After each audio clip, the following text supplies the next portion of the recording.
Good evening. My name is Dwayne Merrill.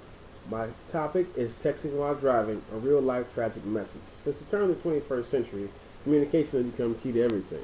The first phone was created in 1979. Thank you so much, Mr. Bell. In 1970, the world was introduced to the Internet, better known as the World Wide Web. Then in 1979, mobile phones were created, thus continuing to close the communication gap and making things easier for us to communicate within the world. Then in 1992, there was another breakthrough with communication. This time it came in the form of a few simple letters. SMS, which stands for Short Messaging Service, which is basically text messaging.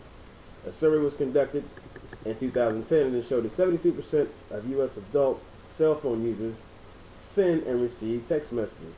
In the United States alone, text messaging is so very popular in 2011 that 1.62 billion text messages were sent per month. That's a lot of text messages. Yet, texting has made our lives so much easier when it comes to communicating, but it also has some things to do with tragedies.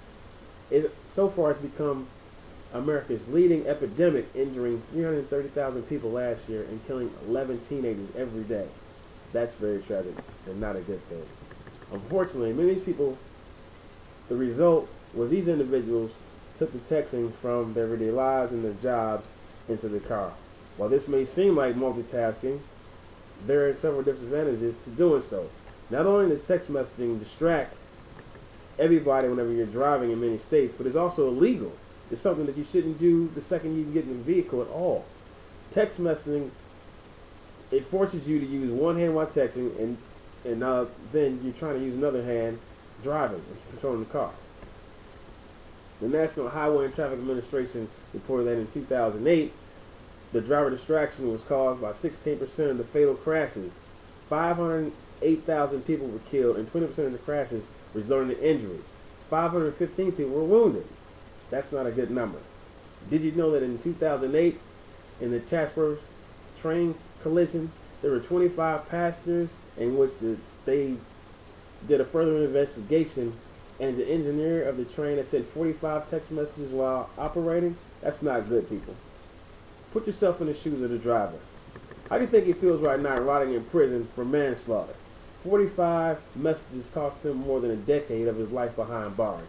Better yet, how would you feel about texting if you were the parent, the sister, the brother, or the mother of the father of one of the individuals that died today, all behind a short message? Sure, the driver will get out one day if he makes it out, but the individuals who died in that crash are gone forever. To deal with these issues, a lot of states are now enacting laws that specifically prohibit it. The Governor Highway Safety Association reports that in 2011, 34 states so far are enacting these anti-texting laws. Of those, 31 states consider to be primary offense, meaning an officer can stop you solely just on texting. It doesn't have to be you're swerving, doesn't have to be you're not paying attention or anything like that. If they spot you texting, they can actually pull you over and give you a ticket. Right now, in the state of New Jersey and New York, you can get a fine automatically for $100, and it doubles for every time that you get caught after that. So it's not a good thing. Also, they're implementing laws now that will force a judge to sentence you if you get into an accident or fatally kill somebody while you're texting, as if you're a drunk driver. So how would you feel about spending 15 years of your life behind a simple message that you could have waited till you got home and done, or pull over to the side of the road? You know, it's just not worth it.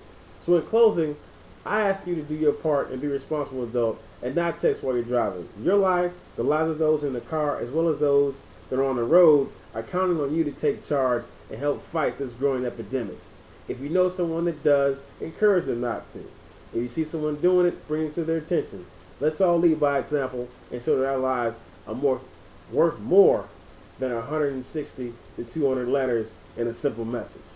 Are there any questions? Thank you, and get home safe.